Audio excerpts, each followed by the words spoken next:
inside of me. Dwell in me.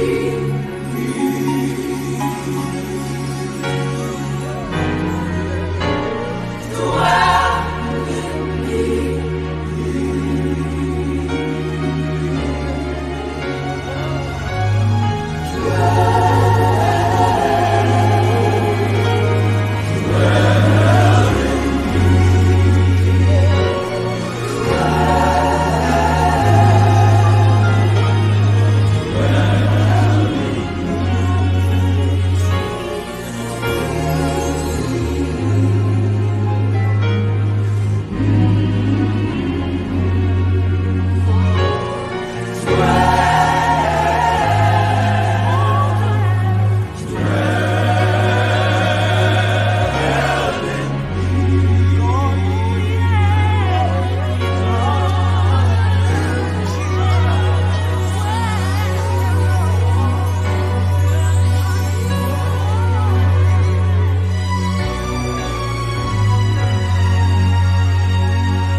Hi, I'm Malik, and welcome to Prayer Live with our pastor, Larry Johnson, and our associate pastor, Yvette Parham, and our host, Dr. Brown.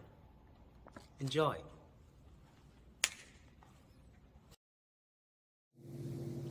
Let us pray. Our Father in heaven, we count it a privilege to be able to come together once again. And so, Lord, we invite your Holy Spirit into our presence, those who are near and those who are far. Be with each of us. Bless us on this evening, we do pray. In Jesus' name, amen. That the Lord has made, let us be glad and rejoice in it. We've got a program tonight, a sermon night that will lift you up. And I want to let you know we got so many things happening around Mount Calvary that will keep you active and keep you motivated. This weekend is a great weekend to get out the house and just do some things. That's going to be on this Sunday. But on Friday night, we have a get coming on, and you can see that your slide there. Pat Smith wants you to know that Dr. McPhee will be speaking that Friday night. Please take note of code. If you anywhere in the world, come on and watch it. That's Friday night, 7 p.m. Eastern Standard Time. Many of you are in different zones. Make sure you write that note down. A dynamic speaker, and she will be sharing with you her testimony. Well, I want to bring in Sister Latoya, and she will be telling us something about what's happening with our CPR. It's been alive today. They're going through life. Remember the day somebody did CPR on them. So we'd like to welcome Sister Latoya. How you doing today? Good. How about you? Blessed to be stressed. Yes. Well, I know that you have a lot of things going on this weekend, and just tell us a little about the program and what's happening, and also your guest that's going to be working with you at this event. Yes, I am so happy to be here tonight. We have a lot going on Sunday, so we want everyone to come out. It's going to be our Mount Calvary's Family and Community Fun Day. So there's going to be a lot of stuff going on. There's stuff for children, adults, seniors. But when we're talking about the health ministries, this is where I come in.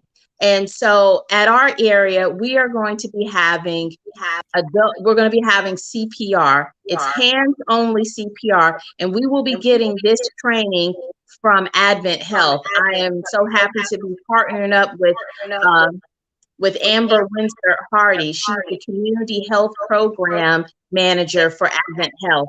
So they're coming to Mount Calvary to present this CPR to us. CPR is very vital. It can save lives.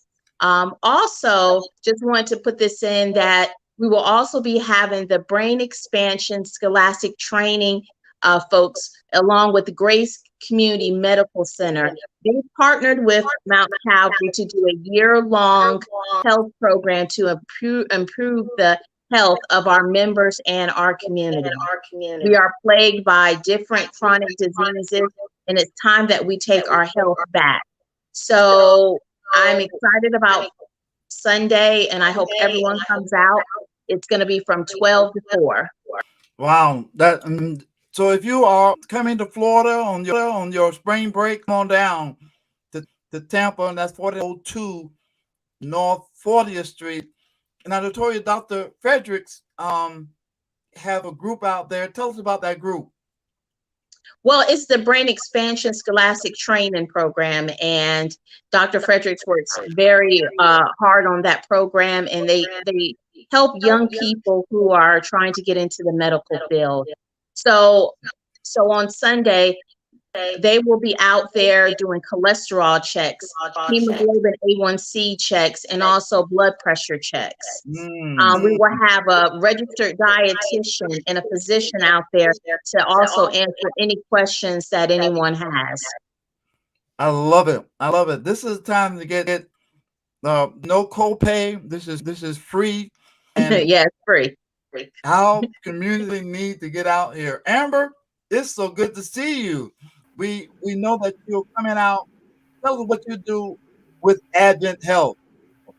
Thank you, Dr. Brown. So hi, everyone. I'm Amber. I'm the Community Health Program Manager with Advent Health, and I have the pleasure of going out into the community and offering different programs and activities that improve the overall health. So we tackle food security, we tackle mental health, but this Sunday we'll be tackling CPR. So I will be there teaching the class, and thankful for Latoya for inviting us. It won't be too long. It starts at 1 o'clock. We shouldn't be more than an hour, but you're going to get hands-on experience doing CPR compressions. It's really easy to teach, and you'll get the hang of it super quickly. For those who make it, I want them to recognize that they should be doing this in their local area. Why is CPR so important to learn? Why is it that? Amber? It's really important to learn because heart attacks can happen at any point in time. It can happen at home. And if someone in the home knows how to do CPR, you're more likely to save that individual's life. So just knowing how to do the compressions for a minute or 2 minutes can make the biggest difference for that individual so that they can, number one, stay alive and recover extremely quickly. Oh, wow. Well, we're looking forward for each one of you to be out there this Sunday. And we put on this program tonight, even though we know many of you are in different countries, but we're advocating health. We're letting you know you should get with your health ministry group, health ministry leader, like Latoya is the health minister for Mount Calvary. Get ministry director, or your little hospital, like Amber's with Advent Health. Any health in we all old country, and we're in different parts of the world. And someone will come and help you learn CPR to save lives. That's what it's all about. Yep. Well, thank you so much for coming and joining. And we just love what's going on Sunday. Yes. Well, we're moving forward tonight. We have our special guest. Oh, what a guest he is. I mean, he wrote the book Flatlining. This is something that I think everyone call somebody to get in, because we're the heartbeat of diversity. And this is a new book by Dr. Dexter Frederick. He's an MD, and he has been on the move for many years now. It seemed like it was just yesterday, but he's a veteran MD. And right after we are with special music from Anthony Brown. We're going to bring on our guest tonight, Dr. Dexter Frederick. Hear ye him.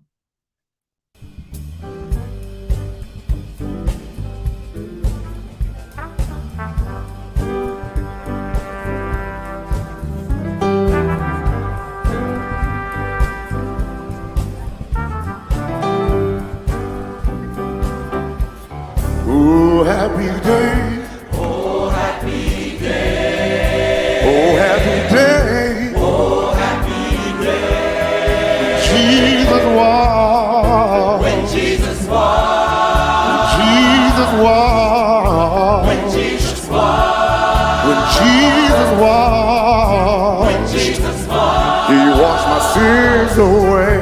Oh, happy day. Yeah. Oh, happy day.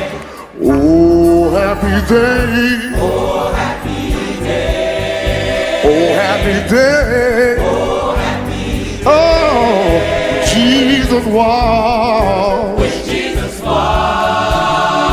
When Jesus was. When Jesus was. When my Jesus was. When Jesus was. He washed my sins away. Oh, happy day. Yeah. Oh, happy day. He taught me. He taught me how. Yeah, to walk. To walk. Fight and pray. Oh, yeah. Fight and pray. Yeah.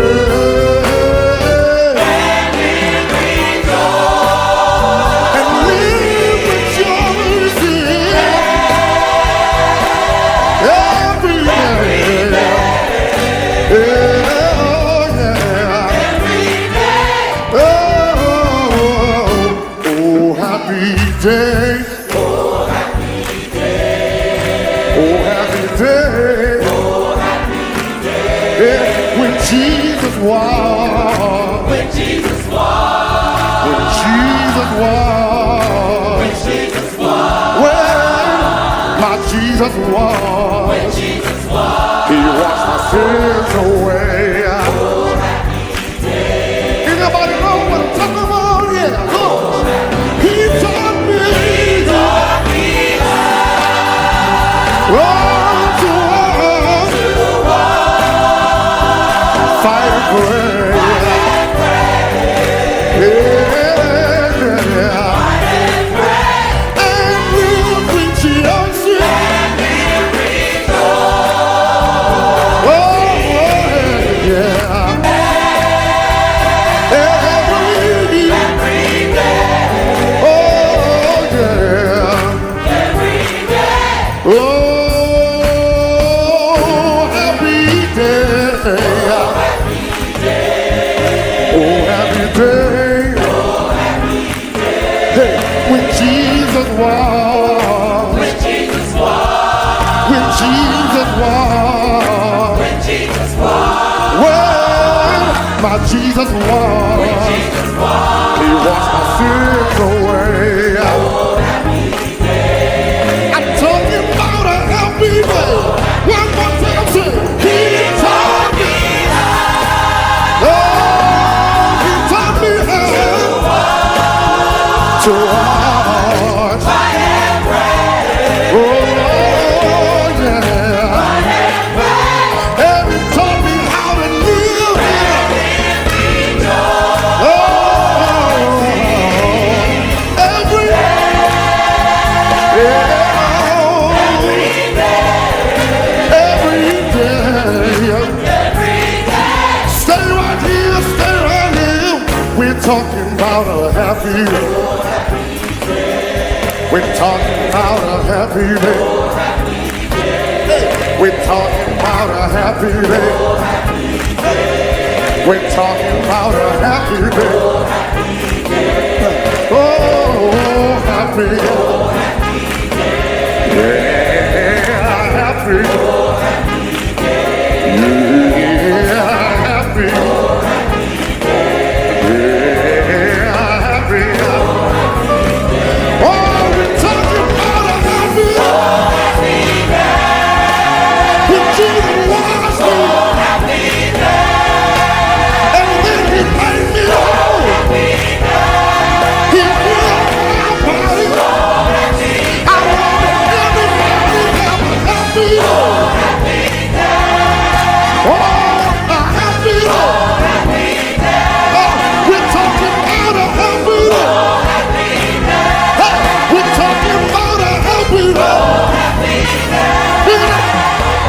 Oh, happy. I'm talking about a happy day. We're talking about a happy day.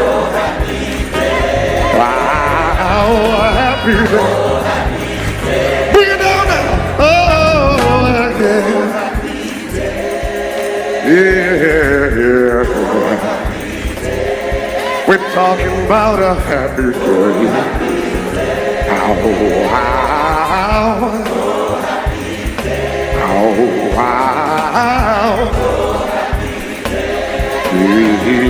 Yeah. Just one more time I say a happy.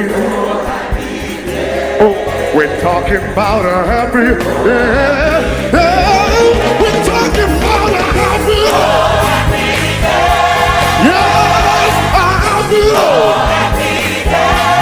We're talking about a happy. What do you say? Oh, happy day.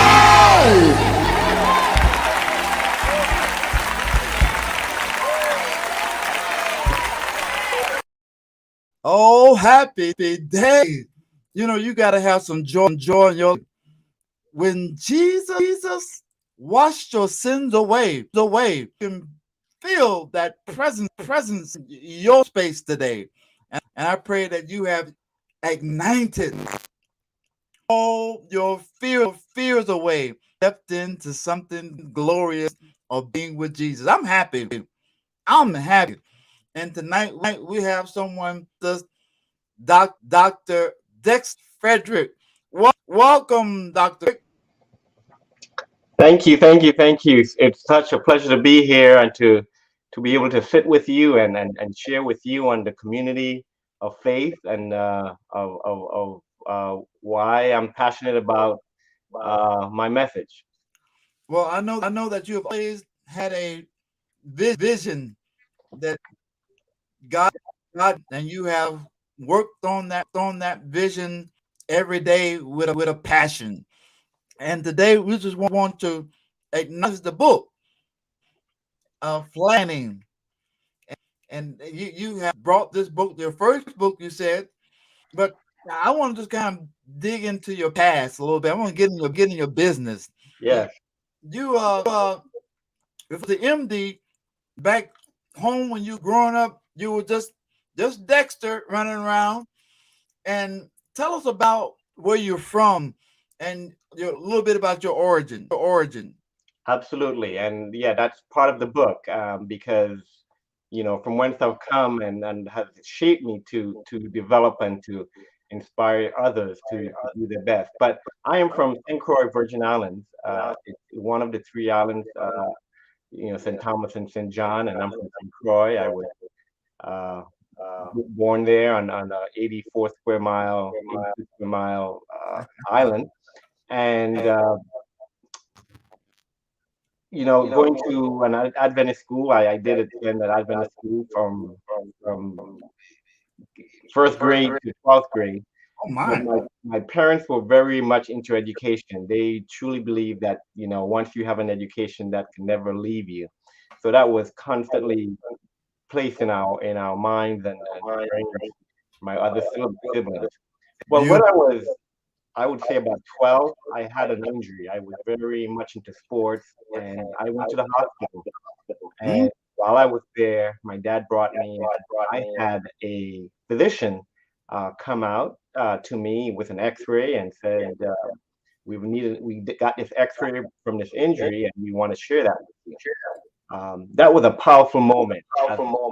Someone who is 11, 12, and you have an African American physician who comes out in his white coat and shows you and goes over the bones and shows you exactly all the technical terms. And I was just enamored with that. And from that point forward, I just admired that type of work. My mom saw that in me, and when I got into high school, she made sure that I was in an environment where that I could foster that excitement. So I worked at a hospital every summer from I would say from May until August, and I did that for 4 summers. And after those 4 summers, I knew that my life journey was going to be taking care of individuals who needed help, and that's how this medical journey came through. So I give gratitude to my mom and my dad and just my teachers for fostering that. No, you brought something very important, because I believe that when parents realize that there is a distinct characteristic in their child, and to nurture that positive, you had your mother to put you in an environment where that can be developed.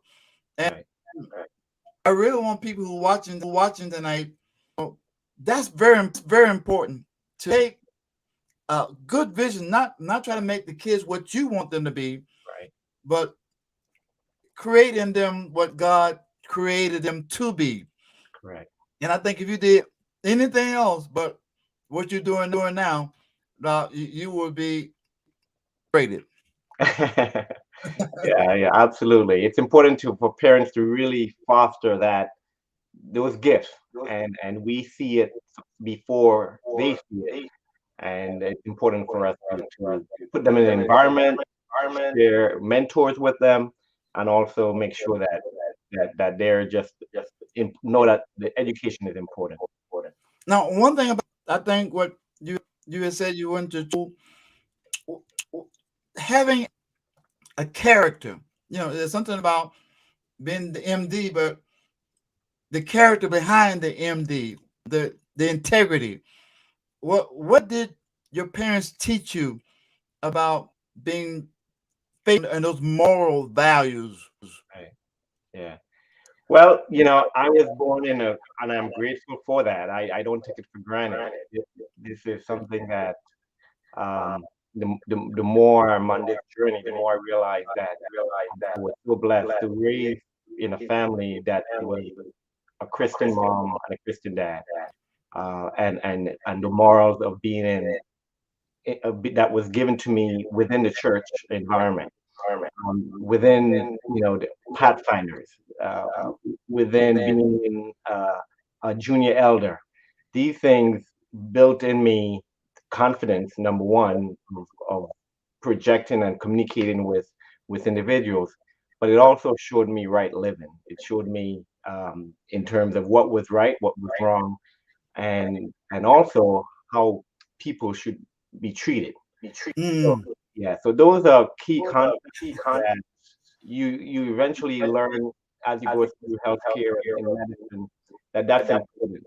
But when you have it as a 15-year-old, 16, 17-year-old, before you go off to college, I can tell you how valuable it has been in terms of presentation to individuals who wanted to admit me into medical school or admit me into a particular job environment, because they can see through you and they see something that is worth having.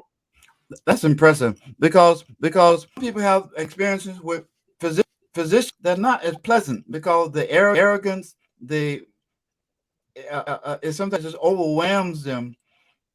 On a personal note, my mother-in-law, when she came back to her doctor, and she came back from a visit with you, it's like she had been in Disney World. It was such a great experience. She was how much time you took her, and that's something that I say, if somebody can do that to a 96-year-old person, and just take not just rush them off, but make them feel that good, there's something more than them being a doctor. They are witness for Christ, and I admire you for that. Thank you. Yeah. I everybody has a value. A 1 day old, 107.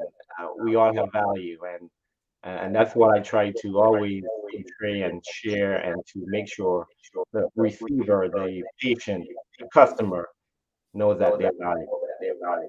Now, you wrote this book, planning.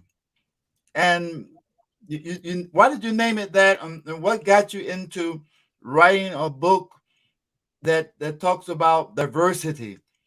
Yeah, yeah. Well, the book is my story, and as I open my eyes to what it's all about. So here we started. So in 2002, I moved from California, went to Loma Linda University Medical School, stayed there, did residency, and did a chief residency. Came out here, and I worked in East Tampa. I worked in the inner city, Lee Davis at that time it was called, and I gave care to individuals who may not have had insurance, who may have delayed their treatment in terms of taking care of themselves, and family units that were in shambles or broken. But every once in a while, we would have parents bring their kids who wanted something better for their children. And those children admired me. Most of them were African Americans, and they wanted to be nurses, doctors, dentists. And I realized that in talking with them, they had no mentors. They had no one to guide them to, getting through that path. And that's when I realized something had changed. I had to move the needle to the point where these kids had an opportunity to make something of themselves if they had that desire. So in 2004, we started an organization called BEST. Oh yeah. And that organization has been going on strong for 17 years. Mm-hmm. So that journey in terms of empowering underrepresented youth to pursue a health career is where we're at. So we have over 5,000 students who have impacted, who are now doctors and nurses throughout the country. But despite our work, what's happening is that this is not something that's nationwide. This is something where, when you look at the number of doctors, especially African American male doctors, it hasn't changed since 1974. The numbers of Black doctors going into medicine hasn't really budged. It went up slight, but it really hasn't changed over the last 20, 30 years. Do you think some of that's because of economics or just desired position? What is the corporate? I think it's multifactorial. I do think part of it is economics. And so here you have a student who may have gotten through high school, who wants to be in medicine, who did pre-med, still passionate about medicine, gets to the admission test, gets to the admission process, and the cost of that application process is more than he or she can bear. And all of a sudden that dream dies. Or they get through that process, and medical school is costing this unsurmountable number, and all of a sudden they say the economics of that is big. And I must say that there are schools who are doing better, giving scholarships, to in the other thing is opportunity. So are we creating enough opportunities for Black and brown students to really to fire alive and keep that burning desire? And that's what we try to do in BEST. We try to create an environment, whether it be them getting their CNA license or having some experience in the hospital. Like, what can we do to keep that burn for them to keep going? And then the last thing is mentoring. I am one mentor. There are other physicians and nurses and dentists throughout our country who we need to recruit to mentor these aspiring youth, and so multifactorial. Some I grew up in an era here in the South, where racism was a norm, and from your country, you came from a place where blacks were the dominant group, and we were minorities over here. For to be a doctor here in the South, do they face oppositions with the European sector, and maybe some of our own people because of the pigmentation of your skin? I don't want you. Or so we know that you earned it, and we're gonna stick with you. Yeah, I missed a little bit of the question up front. I think you were spotty on the question.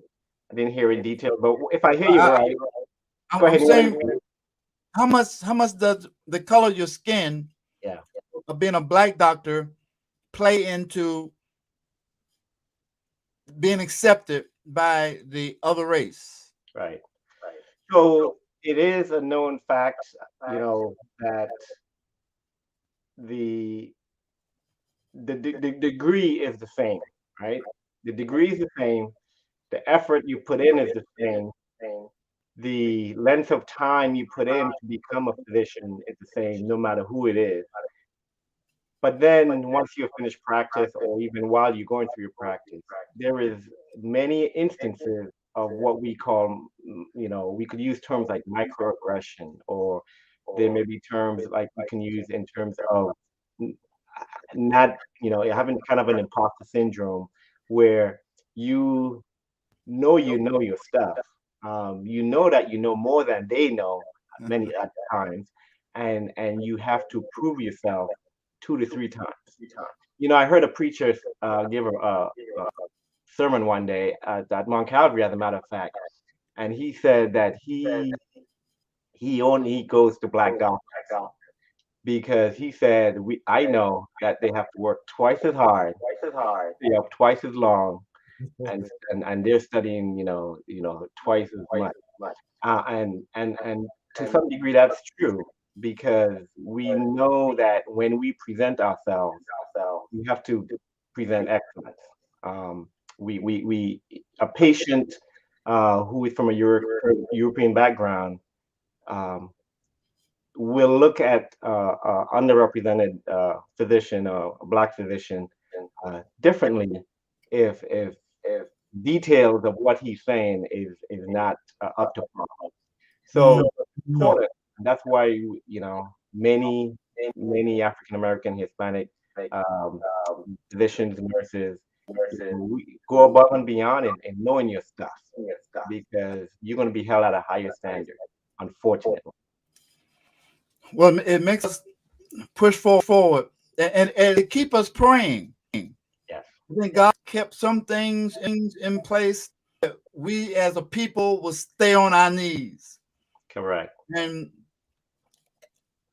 I prefer not just a black doctor, but I prefer a praying doctor. Mm, That makes some of the patients that I've ministered to in infancy, I've found it tells us that my doctor prayed for me, and mm. they don't remember anything else, but that one little part that the doctor prayed for them.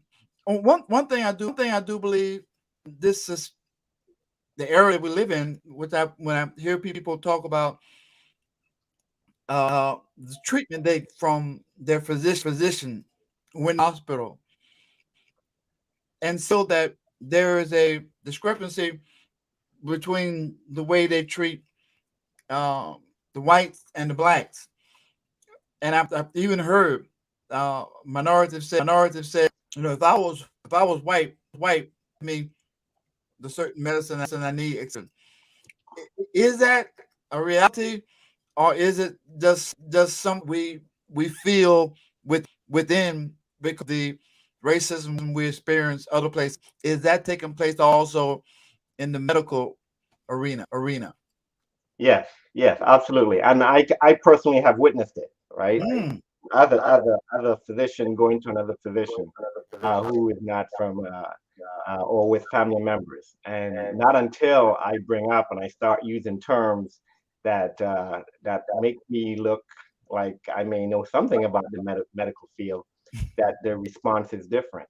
So could you imagine somebody who's non-medical, who is just trying to get some help, get their blood pressure down, get their diabetes controlled, who can just be not be taken seriously, and as a result, not get the best care. So it is a known fact. Research has shown this again and again that if your provider, if your dentist or your nurse or your doctor is of the same race as you, you are more likely, number one, to have a successful intervention. You are more likely to heed that intervention and stick with it, and you are more likely to refer individuals to that particular physician who you want to get more better health care. So when we talk about flatlining, we're talking about, it's not a matter of doomsday. We talk about flatlining, but what an opportunity at every sector: hospitals, schools, teachers, parents, to really reinvigorate the excitement of medicine, of healthcare for our youth, so that we can fill those voids, and so that people can live and have a quality of life for the future. Yeah, I like to piggyback on your testimony. You said you experienced that yourself. Is that something? Can you share that with us? Nothing like a personal testimony. Yeah. Well, there is. It's in the book, right? There's a part in the book that go into that, but I'll give you a little bit. So, a close family member needed a procedure. Needed a procedure, and this individual went to a specialist, and I went to the specialist. I went with them, and we sat down, and we had an intervention with a nurse practitioner who was Caucasian, and another physician who was also Caucasian. So normally I don't like to say that I'm a physician if I am joining that conversation. I wait and just listen. And what happened in that intervention was the doctor was very dismissive, number one, of the pain that this patient was in. Right? I mean, first of all, you've got to realize that somebody's health is impacted. There must be some type of empathy, sympathy, and a display of care. Well, it was about the numbers, it was about an X-ray, it was about, statistics, and you will never recover from this. And this is all we have to give, and you're out of there. So immediately, of course, asking the two questions, still did not know that I'm a physician. But even in answering the questions, very dismissive. So I left there immediately saying, there's no way we're going to be coming back here. And that's what patients feel every day. If you have a physician or a healthcare provider who is dismissive of your symptoms. So on the other hand, we researched new doctor who was of a minority persuasion. And what a difference. The first encounter took about 15 minutes. The second encounter took an hour. The first encounter gave a despondent view of your recovery and prognosis. The second one, and I have to do with the understanding that people, no matter at what level, what race, if they're coming for help and they're hurting, you've got to give them hope. And that's what I hope, and that's what we teach a lot of our students, that you want to share hope and be of service to. Do you feel that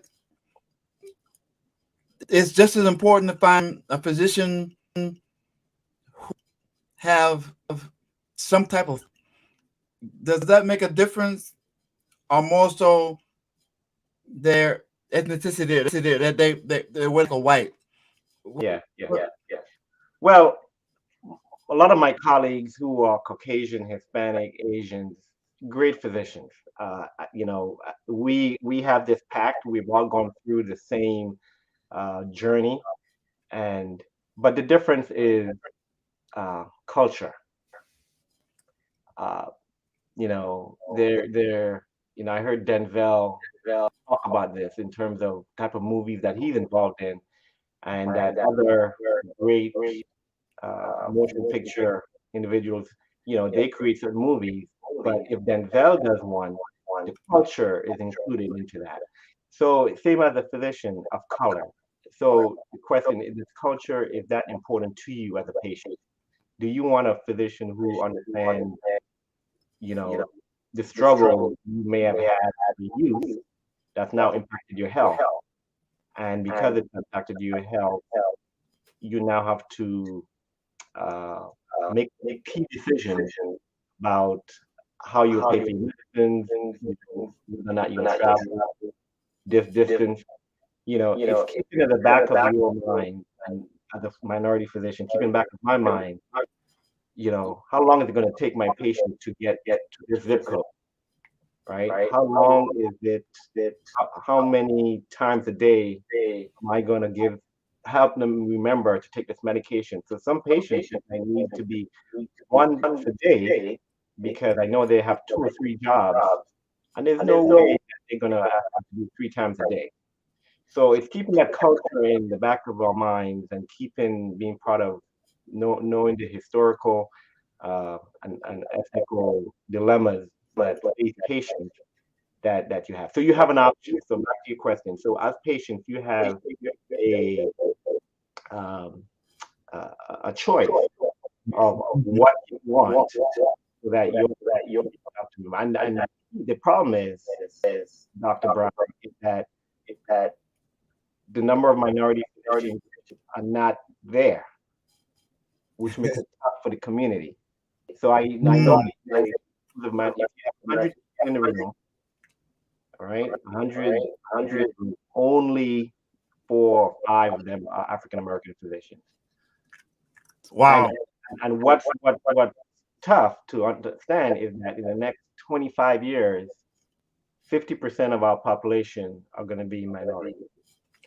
So if we're not going to, and like I said earlier, individuals will more likely be compliant and stick with the plan of care if they're represented in that teamwork of physician patient. So could you imagine if you're 50 and you don't have that representation, people will die. Think of COVID. Look at COVID. It's a good example. It caused a huge lesson. And in your experience as being a Seventh-day Adventist physician and the times that we live in, what do you feel that you have an accountability for during the transition of prophecy coming to fruition? How did you see your as a physician during the last day? Well, you know, I've been blessed to go to, and I told you, I went to an Adventist high school, elementary, middle school. I went to an Adventist college. I went to an Adventist medical school. I did residency at an Adventist hospital. So the Adventist message is something that I'm dear to, and I understand very well. And truly, you know, the healthcare message is truly going to be a beacon and an opportunity to share the message. You know, there's so many times and instances where people are not open to hearing God's word until they're on their backs or they are on their own. And what an opportunity that I've been afforded. I've used that opportunity many times in my practice of when they are on their knees or when they're on their back to give them the hope that this is not going to last forever. There's a time coming. There'll be no pain. There'll be no sorrow. And I think in the last days, as we preach, and as we share about the end time, the healthcare professionals have to serve, and that will be such a great opportunity where we can serve and make people feel whole from perspective of, being well. Well, I know Ellen White speaks very plainly about the health ministry being on the front line during the last day, and I salute you in your course of ministry and the book that you have put out to make a difference.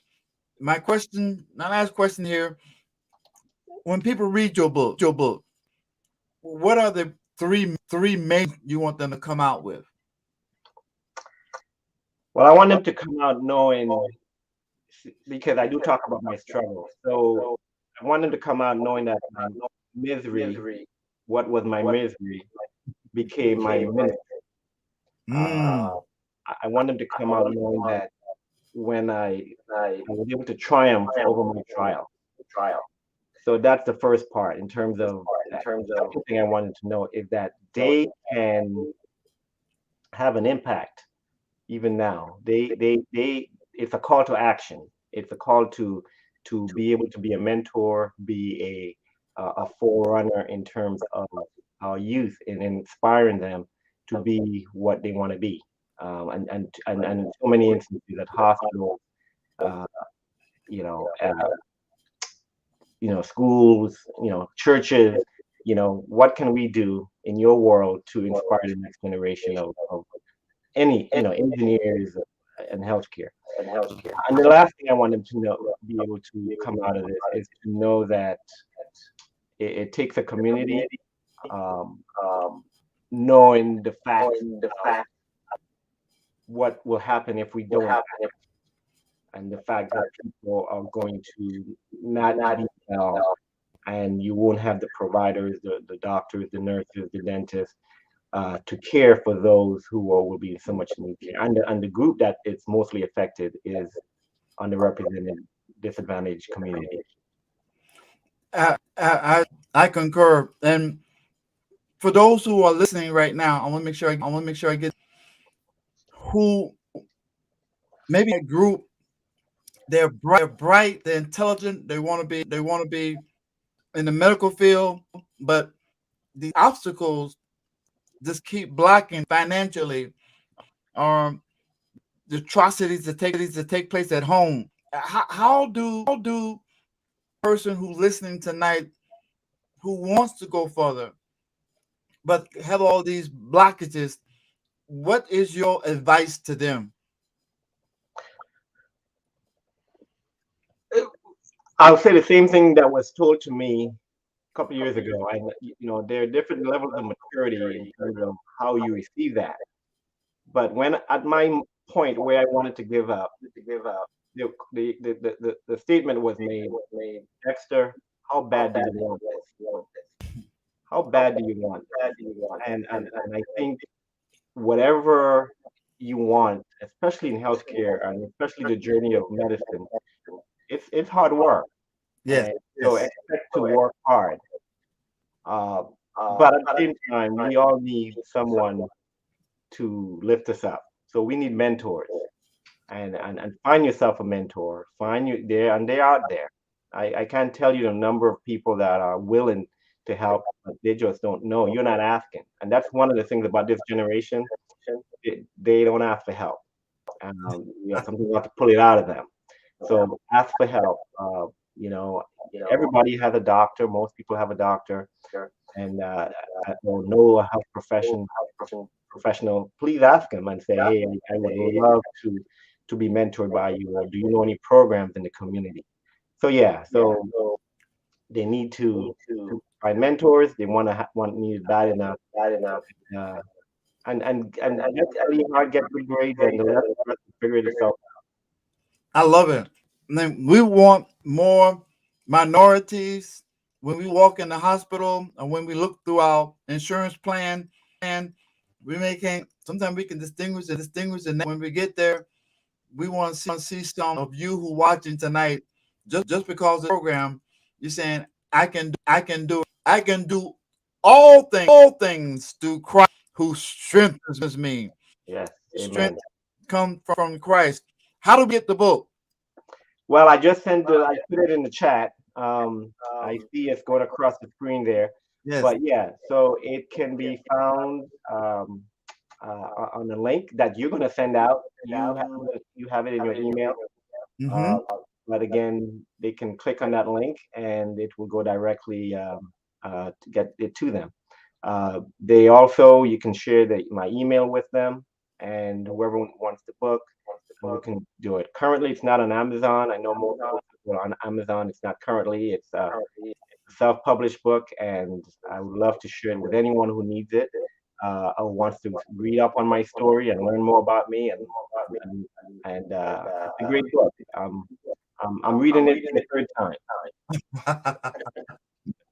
Well, I know it's fascinating. I ordered the book. And I'm looking forward to share it with and when whoever's tonight. So if you reach out to me, I'm blessed one person. You're a young person that want to be a physician or a dentist, whatever, and you are inspired by what you heard from Dr. Frederick tonight. Please email me. It's here. And I'll make sure email me at Pastor Moses Brown at Yahoo. That's Pastor Moses Brown at yahoo.com. If you're in another country, we'll get that book to you. Yeah. And I will say, if you go to the website where for our youth program, www.bestmedicalacademy.org, www.bestmedicalacademy.org, they will see the host of programs that we have. And if they're interested and want to be part of what we're doing, just go to the contact section and put your information, and we'll reach out to you and get involved. Thank you so much for being our guest tonight. You have been extraordinary. Thank you. You and your wife and your daughters are just blessed. What a family. The family. God be the glory. God be the glory. Thank you so much. This is a great opportunity, and I thank you so much. Well, you've been a blessing. To all my listeners around the world tonight, I'd like to close out by telling you one thing. I want you to know, just from my heart, that you may God is mad at you, God at you.